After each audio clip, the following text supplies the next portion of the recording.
আসসালামু আলাইকুম ওরহমতুল্লাহ।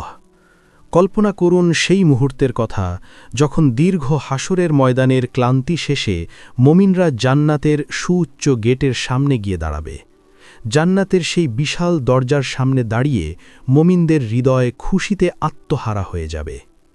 আজ আমরা জানব জান্নাতে প্রবেশের ঠিক পরপরই আমাদের সাথে সর্বপ্রথম কি ঘটবে এবং জান্নাতের সবচেয়ে নিম্ন স্তরের মানুষটি আল্লাহর পক্ষ থেকে কি বিশাল নেয়ামত লাভ করবে। রসুল সাল্লাল্লাহু আলাইহি ওয়াসাল্লামের হাদিস অনুযায়ী এই বর্ণনা শুনলে আপনার চোখ দিয়ে আনন্দের অশ্রু ঝরবে। যখন জান্নাতবাসীরা জান্নাতের গেটে পৌঁছাবে তখন ফেরেশতারা তাদের সাদর সম্ভাষণ জানাবে। কুরআনে আল্লাহ তাআলা বলেছেন, জান্নাতের রক্ষীরা তাদের বলবে, তোমাদের প্রতি শান্তি বর্ষিত হোক, তোমরা সুখী হও এবং চিরস্থায়ীভাবে জান্নাতে প্রবেশ করো। জান্নাতে প্রবেশের পর সর্বপ্রথম মুমিনদের একনিষ্ঠ ইবাদতের প্রতিদান হিসেবে তাদের চেহারায় এক অপূর্ব নূর বা আলো চমকাতে থাকবে। রসুল সাল্লাল্লাহু আলাইহি ওয়াসাল্লামের হাদিস অনুযায়ী জান্নাতে প্রবেশের পর জান্নাতবাসীদের সর্বপ্রথম যে খাবার দেওয়া হবে তা হল মাছের কলিজার অতিরিক্ত অংশ।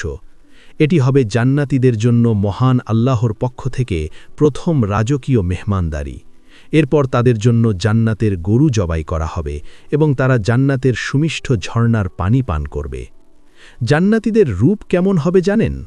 রসুল সাল্লাল্লাহু আলাইহি ওয়াসাল্লামের হাদিস অনুযায়ী জান্নাতে প্রবেশের সাথে সাথে মানুষের শরীরের সমস্ত ময়লা, অসুস্থতা এবং বার্ধক্য দূর হয়ে যাবে। প্রত্যেকের বয়স হবে ৩৩ বছর এবং উচ্চতা হবে আদম আলাইহিসসালামের মতো ৬০ হাত। তাদের শরীরের চামড়া হবে মসৃণ এবং চোখ হবে সুরমায়িত। এবার আসুন জেনে নেই জান্নাতের সবচেয়ে নিম্ন স্তরের মানুষটি কি পাবে। রসুল সাল্লাল্লাহু আলাইহি ওয়াসাল্লামের হাদিস অনুযায়ী সেই ব্যক্তিটি হবে এমন একজন যে সবার শেষে জাহান্নাম থেকে মুক্তি পেয়ে জান্নাতে প্রবেশ করবে। সে হামাগুড়ি দিয়ে জান্নাতের দিকে আসবে। আল্লাহ তাকে বলবেন, জান্নাতে প্রবেশ করো। সে বলবে, হে প্রতিপালক, জান্নাত তো পূর্ণ হয়ে গেছে, আমি কোথায় থাকব? আল্লাহ তাকে বলবেন, তুমি কি এতে সন্তুষ্ট নও যে তোমাকে দুনিয়ার রাজাদের মতো রাজত্ব দেওয়া হবে? সে অবাক হয়ে বলবে, আপনি কি আমার সাথে উপহাস করছেন, অথচ আপনি তো বিশ্বজগতের প্রতিপালক? আল্লাহ তাআলা তখন মুচকি হাসবেন এবং বলবেন, আমি তোমার সাথে উপহাস করছি না, বরং আমি যা চাই তা করার ক্ষমতা রাখি।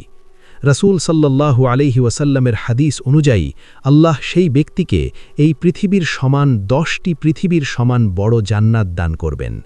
চিন্তা করে দেখুন, জান্নাতের সর্বনিম্ন স্তরের মানুষটি যদি এই বিশাল পৃথিবীর 10 গুণ বড় জায়গা পায়, তবে জান্নাতের উচ্চ স্তরের মুমিনরা কি পাবে? জান্নাতে কোনো মৃত্যু নেই, কোনো দুঃখ নেই, কোনো ক্লান্তি নেই। সেখানে মানুষ যা চাইবে তার সামনে তা মুহূর্তেই হাজির হয়ে যাবে। আল্লাহ তাআলা আমাদের জন্য জান্নাতে এমন সব নেয়ামত প্রস্তুত করে রেখেছেন যা কোনো চোখ কখনো দেখেনি, কোনো কান কখনো শুনেনি এবং কোনো মানুষের হৃদয় কখনো কল্পনাও করেনি। আমাদের উচিত এই জান্নাত পাওয়ার জন্য দুনিয়াতে একনিষ্ঠ হয়ে আমল করা। পরকালের সেই চিরস্থায়ী সুখের জন্য সামান্য এই দুনিয়ার বিলাসিতা ত্যাগ করা আমাদের জন্য খুবই সহজ হওয়া উচিত। আল্লাহ তাআলা আমাদের সবাইকে জান্নাতুল ফিরদাউস নাসিব করুন, আমিন। ইনশাআল্লাহ আমরা যদি আল্লাহর হুকুম মেনে চলি তবে সেই জান্নাতের রাজকীয় মেহমানদারি আমাদের জন্যই অপেক্ষা করছে। আসসালামু আলাইকুম ওয়া রাহমাতুল্লাহ।